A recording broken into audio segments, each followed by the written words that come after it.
Hi, and welcome to our brief guide to configuring and using the 넷서포트 gateway.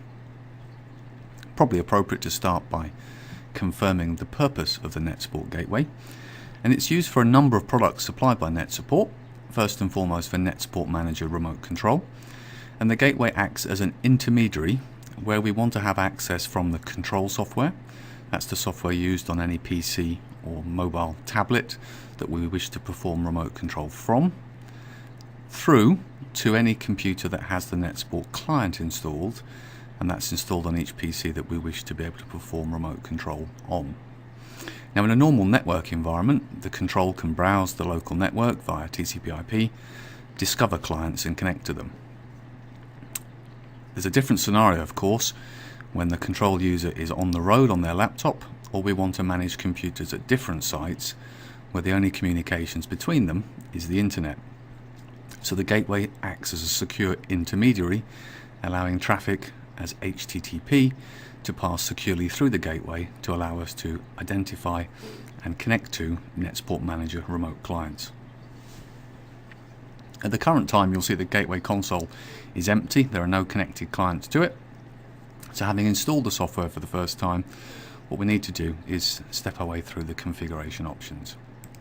If we select our file, you'll see we have a configure gateway option, and that will present us, when we say yes, with our main configuration utility. Now, the first page is really specific to networking requirements, and most of these options you shouldn't need to modify unless you have some specific requirements, but we will touch on the key items. So one key item is the default port that our gateway will be listening on. By default it's set to 443, but depending on your own network requirements, if you wish, you can modify the port to suit your own requirements. Similarly, you can also choose to specify specific IP interfaces and ports that you wish to be listening on. At the bottom, we have a reference to our event log, and as you'd expect from a communications gateway, we have the ability to record a detailed audit trail of each and every connection and activity that occurs through the gateway. Again, here you can control the location of that event log file, and if you wish, you can set limits onto the maximum size that log file can grow to. Our first tab we move along to is our Keys tab, and as you'd expect, we want some mechanism for controlling who can and can't access and communicate through the gateway. Now, the gateway keys are entered and defined here in the configuration utility, and then are applied to each client that we wish to give access to so that it can be visible on the gateway. And similarly, that key is used by an operator using the control software to give them the ability to actually connect and browse the gateway for available computers. To add a key, we simply provide a description and then choose to set a gateway key where we can specify that key information. And once set, you'll see we now have one key.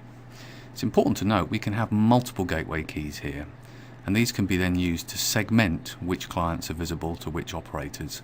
So the gateway can also be used not just for one organization, but potentially can be used where we're providing remote support services to a number of different offices or organizations.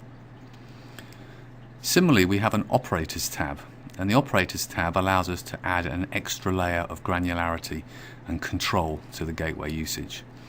In essence, we can specify usernames and passwords for individual staff or help desk operators that have access to the gateway, and again, we can then control specifically who can be authenticated and utilize the gateway. So we can either restrict access and only allow specific operators, and if we do that, we're prompted to add an operator name, a full name, and of course a password for each user. If we have that option unchecked, then we're utilizing the key to control behavior that's coming in and out of our gateway. We have a third option, which is our redundancy tab. Now, if our gateway is our central intermediary point that's allowing communication from inside or outside of our network to remote computers, we do have the ability to build in some redundancy to the product and allow a gateway to operate as a secondary gateway. The essence is, if we select this option, we can specify the IP address and port details of the primary gateway, and if for some reason the primary gateway becomes unavailable, this secondary gateway will take over as the primary gateway for a duration, and any clients and controls will automatically redirect to the secondary gateway. So this allows us to build in a level of redundancy into the product. Within our license management console, you'll see that we have our current 10 user NetSupport Manager evaluation license currently installed. This will allow a maximum of 10 PCs to connect to the gateway at any given time. But of course we can add in here our permanent purchase license. In addition, we could stack multiple licenses that are available. Finally, under our security tab, you can see that we can force encryption for all communications that are accessing and coming through our gateway, and we can also block any computers that don't have encryption enabled to ensure at all times security is maintained. That is the extent of the gateway configuration utility. Most organizations of a large size will post their gateway, most typically on the DMZ, alongside things like their web server, mail server, and database servers, so that it is accessible from the outside world and will securely pass through data into the secure inner network. For smaller organizations, the most typical approach is to install the gateway on any target PC, and then we'll use port forwarding, or NAT, on their firewall or router to pass traffic through for a given port directly through to the gateway machine. Okay, so with our gateway configured, let's take a quick look at how we ensure that our NetSupport Manager clients and controls can utilize it. If we jump to our NetSupport Manager program group and we open our configurator on our PC, you'll see we've got a basic and an advanced mode of configuration. We'll jump to the advanced mode and we'll edit our master profile, and you'll see we've got all sorts of configuration options that are available for NetSupport Manager, and these are covered within our main NetSupport Manager product tour. But if we jump to the HTTP tab, you'll see for our client we have the ability to use HTTP, and here we specify the IP address of our gateway that we've just set up with a matching port.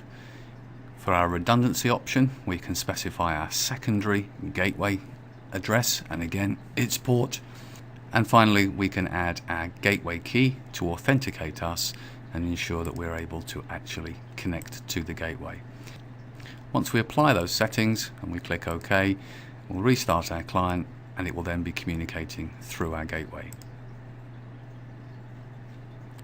If we look at our control software that's used to perform remote control, we can open that control software, and you'll see down here we have an Internet Gateways option.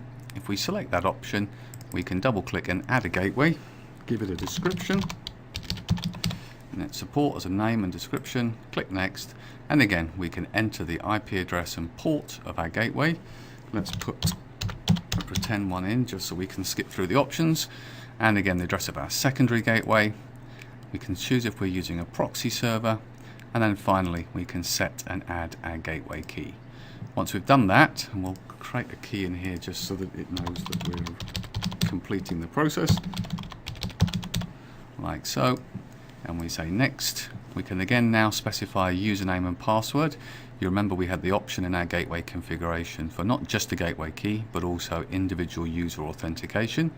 So this is where we'd enter that user authentication, and when we finish, you'll note we now have a gateway available to us that we can browse to discover any new computers that are available to us. As simple as that.